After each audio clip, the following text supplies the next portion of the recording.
Hello, everybody. This is going to be 16.5 Reform under Johnson. So, this is JFK's vice president turned president after the assassination of Kennedy. And he said, "What happened in Selma," and we learned about Selma in your presentations, "what happened in Selma is part of a far larger movement which reaches into every section and state of America.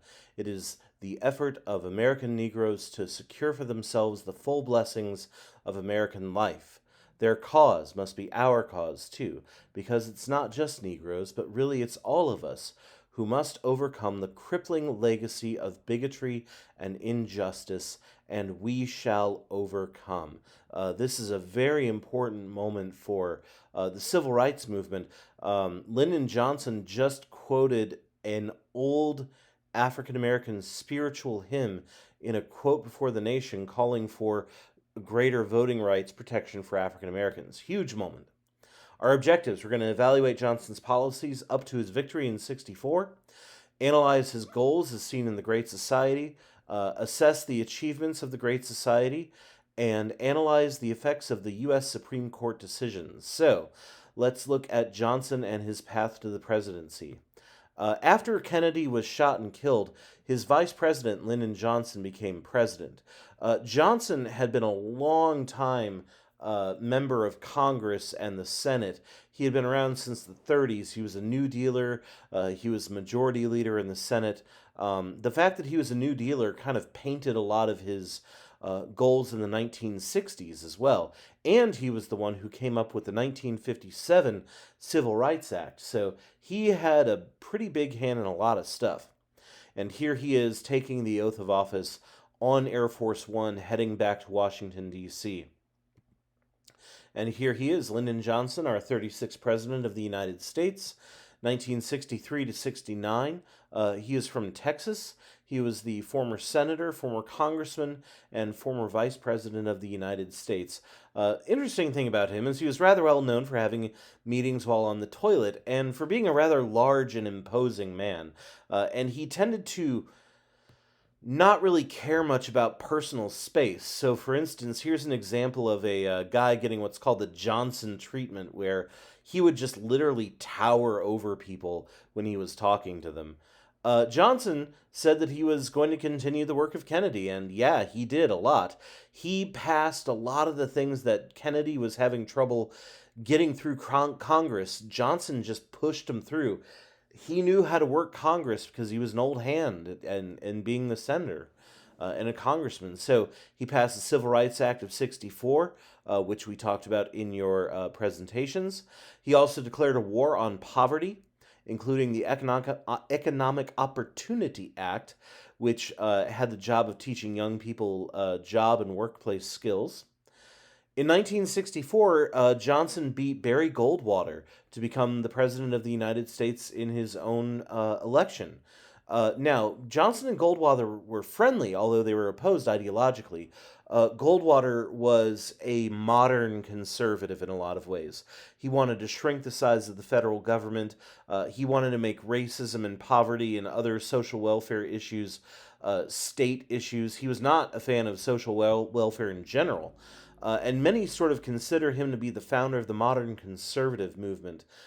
He and Ronald Reagan in the late 60s sort of helped found the modern conservative movement of this time. Now, Goldwater did not win, but for the first time since the Civil War, the South went Republican. And we see that nowadays the South is sort of a bastion of Republicanism. So here's Barry Goldwater, who said, "I would remind you that extremism in the defense of liberty is no vice. And let me remind you also that moderation in the pursuit of justice is no virtue." Now let's look at Johnson's Great Society. So Johnson called his plan for America that he was trying to do the Great Society, and right at the top was ending poverty, ending racism, making a social safety net, sort of continuing the works of FDR in a big way. He created Medicare, giving health insurance to the elderly, and Medicaid for poor and disabled Americans who could not afford it. He put a lot of money into education as well, trying to get libraries and science labs put into schools, sort of for the, similar reasons of, we're helping to beat the communists by doing this, but also excuse me, just because it's good for American kids. Now, during this time, we also see that Johnson passed a lot of environmental legislation, and this is partially because there's new environmental books coming out during this time about how much we were messing with the environment. Books like Silent Spring that showed what happens when you contaminate water supplies. He also passed the Immigration and Nationality Act of 1965, saying that we're taking immigrants from everywhere, not just from Europe. However, as we're going to see, even with all these things, Johnson is going to be the Vietnam president. That is the weight around his neck for the rest of his life. Now, let's also look briefly at the Warren Court again. So, Earl Warren has been Chief Justice of the United States for quite a while, and he was big in like Brown v. Board of Education. He had a lot of big roles to play in important Supreme Court cases.